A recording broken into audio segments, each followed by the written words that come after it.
Hello, my name is Tamara and welcome to this video.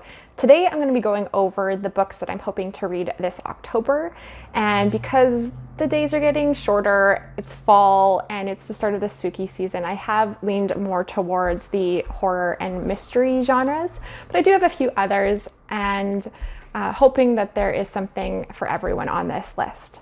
So I'm going to start with the book that I just started reading, which is called The Rose Code by Kate Quinn. It's set in two time periods, 1940 and 1947, and throughout the book it goes back and forth between those time periods.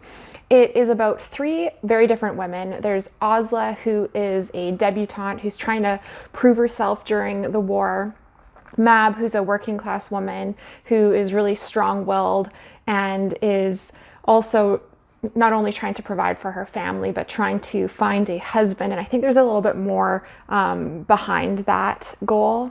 And then there is Beth, who is very mousy-haired and weak-willed, but I believe she starts to find her confidence during her experience. They are all hired as code breakers at Bletchley Park, and they become really good friends. But when you jump to 1947, you realize that they are no longer friends, they are enemies, and one of them, I believe Beth, is in an asylum.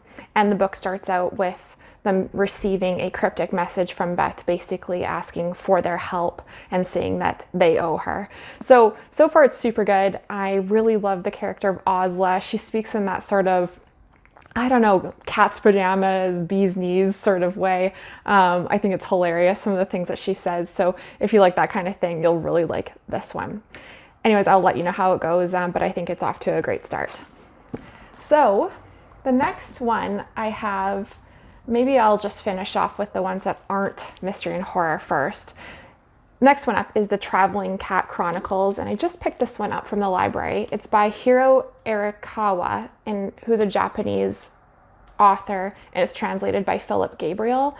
And I've heard some really good things about this one. I believe it might have sort of a melancholy feel to it. It is about a cat and its owner, and I believe they're traveling across Japan and visiting people. So I don't really know why that may be, but it says here, as they travel in a silver van across Japan with its ever-changing scenery and seasons, they will learn the true meaning of courage and gratitude, of loyalty and love. That sounds adorable to me, so I'm hoping it's a good one. It seems really short and, I don't know, has a bit of a fall vibe on the cover, so I think it makes sense to pick up in October. Alrighty, and then my last one that doesn't quite fit the spooky season bill is called The Rocks by Peter Nichols, and I believe that this is a love story. It is also one of those books that jumps through different time periods, and it starts in the present day with two octogenarians who were once married, and something happened and they haven't spoken to each other for decades, even though they live really close together. I believe there's also another romance here, and basically we start in the present day and work our way backwards, trying to figure out what happened that would tear these two people apart. I wanted to also read a bit of the back here. I think it puts it better than I can. It says, "The Rocks is a bittersweet, intelligent, and romantic novel about how powerfully the truth or mistruth can be perceived, and how a misunderstanding can echo irreparably through generations." So I'm imagining this one might be maybe a difficult read. I always find those books about misunderstanding really difficult to just really sad, especially when it's something that if they hadn't had that misunderstanding, they might have had a long, happy life together. So it might be a sad one, but I've heard good things about it, and I'm looking forward to picking it up in October as well.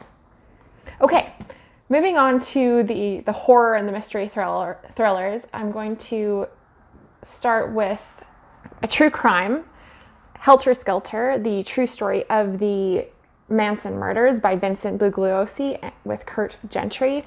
And this one is a true crime and obviously about Charles Manson, who was a serial killer, I believe, back in around 1969. And Vincent Bugliosi was the prosecuting attorney in the Manson trial. And it says here, this book is his enthralling account of how he built his case from what a defense attorney dismissed as only 2 fingerprints and Vince Bugliosi. So I think it sounds really intriguing. I don't know about you guys, but there's something about reading about serial killers I just find fascinating. Don't know what it says about me, but I bet you anything there's some of you out there who feel the same way. And it's a true crime, so this is the real deal. Hoping it'll be interesting. Try to tell us a little bit more about why people would follow such a crazy guy like Charles Manson, because I believe he had some cult followers. So anyways, I don't know what I'll think about this one, but it's always fun to have something that is a true story on the list. Okay, so moving into the mystery thrillers that I picked up. Here is one called They Never Learn by Lane Fargo. And this one has been highly recommended by a booktuber called Books and Lala. I believe her name is Kayla. And she said that this was a really excellent one. So I decided to pick it up. It is in a university setting, which is perfect for this time of year, because I guess I've been a student for so many years that fall and school just seem like perfectly intertwined for me. But it's a professor, a female professor, who has been choosing a man on campus every year to kill. And I believe she's been doing this for a few years and is so meticulous that she has never been caught until this last murder, where the university has started to do an investigation, which is kind of concerning. I don't know about you guys, but I'm like, what about the other murders? Like, only now are they investigating? But I guess I need to read to find out more about that. There's another character who is a student. I think she has a difficult family life. She's come to university and made a really good friend. And then she discovers that this friend was sexually assaulted. And she also starts to go down a dark path with revenge fantasies. So not really sure where this one's going because we already know who did it, but not sure if this is going to be sort of a super duo of murdering women or what, but seems intriguing and looking forward to picking it up as well. Another, I believe, mystery thriller that I chose is called The Forest of Stolen Girls by June Her, and this is set in Korea, and I'm trying to understand when it's set. It says 1426 Joseon in the blurb here, so maybe it's set in 1426. I don't know, but the book is about 2 sisters who go missing in this forest, and they are discovered, I think, in sort of a grisly scene. I don't know anything more than that. They have no memory of what happened, but they are unharmed. And then years later, their father, who also happens to be a detective, learns about 13 other women who have gone missing in the same forest, and he decides that he wants to investigate to try to figure out what happened. And then he also goes missing. So his daughter is forced to sort of pick up where he left off to try to figure out what happened to him, what happened to these girls, and what happened to her and her sister so many years ago.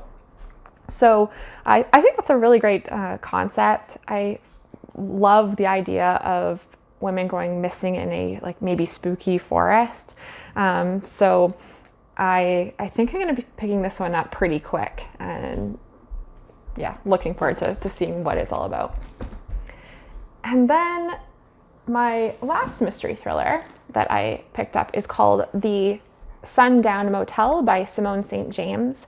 And this one is, I believe, maybe has 2 time periods, 1982, where this woman decides to go to work at the Sundown Motel and quickly starts to realize that something strange is going on, and she goes missing. And then years later, in 2017, her niece decides to visit this motel to try to figure out what happened to her aunt. And I believe also finds herself ensnared in the same mysteries that claimed her aunt, is what it says here. So Canadian author, I believe, and I think it sounds like a really good read. So excited to pick that one up. Then my 2 horror books that I picked up. The first one is called Goblin by Josh Malerman, who is the author of Bird Box, Mallory, and a book I recently read called The House at the Bottom of a Lake. And that one definitely has some mixed reviews on Goodreads, but I thought it was so good. It was short, but it was very atmospheric. And I might as well just tell you what it is about because it's so on theme for this time of year, and I really recommend that you pick it up. It is about 2 young people. They go on their first date canoeing on this lake and then discover this 2-story house below them. Isn't that a unique concept? And they return later with scuba diving gear, and then they start to explore this house. There's this one scene that I cannot stop thinking about when they decide to, because they're falling in love, right? And they decide to stay overnight on this barge or floating thing that they've created. And there's a scene, oh my God, it's so creepy. Pick it up. I highly recommend it. But anyways, back to this book. This one, Goblin, it's a novel in 6 novellas, and it's set in this town. Like any other ordinary small town, Goblin is a place where the rain is always falling, nighttime is always near, and your darkest fears and desires await. Yeah, I think that sounds awesome. There's 6 different novellas. One of them in particular stands out to me. It's called The Hedges, and it's definitely related to the cover. It is when his wife dies, a man builds a hedge maze so elaborate that no one ever solves it until a little girl resolves to be the first to find the mysteries that wait at its heart. I think that's going to be a good one. I think this one, again, is not super highly rated on Goodreads, but I tend to try to figure that out for myself because A House at the Bottom of a Lake was rated poorly and I loved it. So you really never know. And then my last book, again, is one that is sort of has mixed reviews on Goodreads.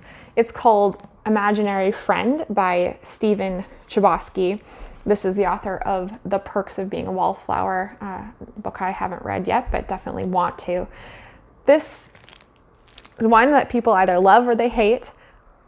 Obviously, I'm hoping that I'm on the love side of things because it's a big one, 700 pages long. This is a book about a young boy who goes missing, and he comes back 6 days later unharmed, but with a voice inside his head telling him that he needs to build a tree fort, I believe, at the edge of town by Christmas or something bad is going to happen. I think that's a good premise. Kids definitely can be creepy in horror stories, so I'm hoping it's a freaky one. I think it's a funny one, though. I was sort of thinking to myself, if I was his mother, I would probably just help him build the tree house because, I mean, heck, it's a better bet than trying to see what happens if he doesn't. So anyways, I definitely hope to get to this one in October, and I will let you know if it's worth the read or not. And with that, that is the end of my video. I would love to know in the comments what you're reading this October and if you've read any of the ones on my list and what you thought of them. And I hope that you have a great spooky season reading time. I will see you in the next video. Thank you.